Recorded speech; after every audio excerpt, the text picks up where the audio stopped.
All right, let's dive into one of the most important works in English literature. But first, I want you to forget everything you think you know about dusty old books. Instead, I want you to picture the original road trip movie, a journey just packed with a wild, unforgettable cast of characters that completely changed how stories were told. Seriously, think about it for a second. Whether it's The Lord of the Rings, Guardians of the Galaxy, or, that one TV show you can't stop binging, there's just something about a random group of people thrown together by fate who have to figure each other out. It's a formula we absolutely love, and, well, it turns out it's not new at all, not by a long shot. There's this really fascinating idea in literature that all of these stories we love are actually just part of one single great human story. Every book, every movie, it's all just another chapter. And if you can wrap your head around that idea, you'll start to see why a story written more than 600 years ago can feel so fresh and relevant right now. We see this pattern everywhere, right? It's what people call the hero's journey. I mean, think about Luke Skywalker leaving his boring desert home or Harry Potter getting that letter from Hogwarts. It's this timeless cycle. You leave your normal world, you face all these challenges, you make friends, you make enemies, and you finally come back home. But you're not the same person. It's like this pattern is just baked into how we tell stories. So why do we even need these stories? Well, because literature is basically the most powerful reality simulator ever invented. It lets you live 1,000 different lives, all without ever leaving your chair. You can travel through time, explore totally new feelings, and see the world from someone else's point of view. It just expands your universe in a way that nothing else really can. So, with that big idea in our heads, let's hit the road. We're going to start our medieval road trip. We're going all the way back to the 1300s to see how one guy took these timeless ideas about storytelling and travel and just created something totally new and groundbreaking. And here he is. This is Geoffrey Chaucer, and he's basically the director of our whole road trip. Now, at a time when most stories were all about epic kings or legendary knights, Chaucer looked around at the real world and thought, you know what? The really interesting stories belong to regular people. And the idea he came up with was so simple it was genius. It all starts with this really diverse group of people who just happen to meet at an inn.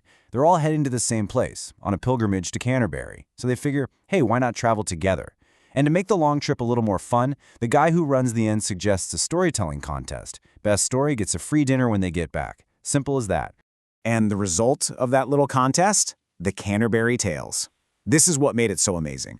It wasn't just one story. It was a whole collection of them. From epic romances to really funny, kind of dirty comedies.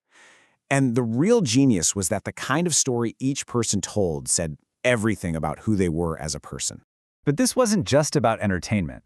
By bringing all these different people together, Chaucer was doing something way more radical. He was creating a complete snapshot of the society he lived in. It was like he was taking a photograph of his entire world. Okay, so this is super important. Before Chaucer, literature was pretty much all about the 1%. Kings, queens, legendary heroes. But Chaucer's group of travelers, it's filled with everybody else. He puts a hardworking farmer on the same level as a noble knight and a sleazy church official right next to a genuinely good person. And just look at this cast. I mean, you've got the knight, who is this perfect, noble, battle-tested hero. Then you have the wife of Bath, who has been married 5 times and has a lot of opinions on love. And then there's the miller, who's basically the loud, drunk guy at the party who tells a story so wild it would probably still make you blush today. It's the whole spectrum of humanity, right there. And that's exactly why experts today call it a social analysis. It wasn't just a bunch of stories. It was a literary deep dive into an entire country. Its different classes, its problems, its sense of humor, its beliefs, the whole shebang. But capturing this snapshot of society was only half of Chaucer's revolution. To truly tell the story of the people, he had to make another really radical choice. And this one was all about the language he used. So, back in the 14th century, if you were important, you used certain languages.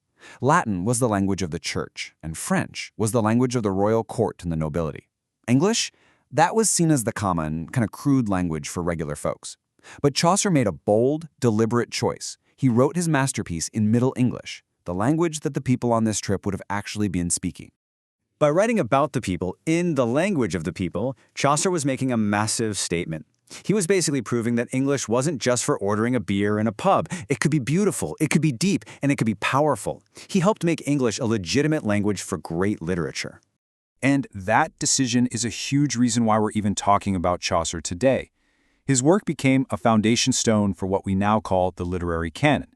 He literally helped build the tradition of English literature from the ground up. So what even is the literary canon? Well, put simply, it's like a culture's greatest hits list for books. But, as the critic Terry Eagleton points out, this list doesn't just appear out of nowhere. It's built by people over a long time for very specific reasons. It's not just about what's a good book, but about what a culture decides is important to its identity. So how did Chaucer get on the A-list? Well, it didn't happen right away. About 300 years after he wrote the tales, a really famous poet named John Dryden translated them into the English of his time. This was a huge deal. Dryden was basically standing up and telling everyone, hey, this guy, he's one of our all-time greats. And by boosting Chaucer, Dryden was doing something even bigger. He was helping to build a uniquely English literary tradition. The goal was to show the world that England had its own foundational poets, its own classics, just like ancient Greece and Rome. Chaucer became the proof that English literature was a world-class contender. Okay, so he was a game changer, he championed the English language, and he became a national icon. That's all great. But for real, why should you, right now, care about a 600-year-old book of stories? It really comes down to this. Literature is a cure for loneliness. When you read Chaucer, you're not just looking at old words on a page. You are connecting directly with the minds of people who lived centuries ago, with their fears, their jokes, their hopes. And when you do that, you realize the stuff that makes us human really hasn't changed at all. And ultimately, that's the real power of all great literature, from Chaucer all the way to the books being published today. It's not just something you study for a class, it's a guide for living. It's a tool that helps us practice empathy, learn from other people's journeys, and maybe navigate our own with just a little more wisdom and a little more kindness. So let's end with this thought. If it's true that there's only one great human story, and writers like Chaucer have been adding their voices to it for centuries, what chapters are we adding to it right now? What are the stories that people 600 years from now will read to try and understand who we were?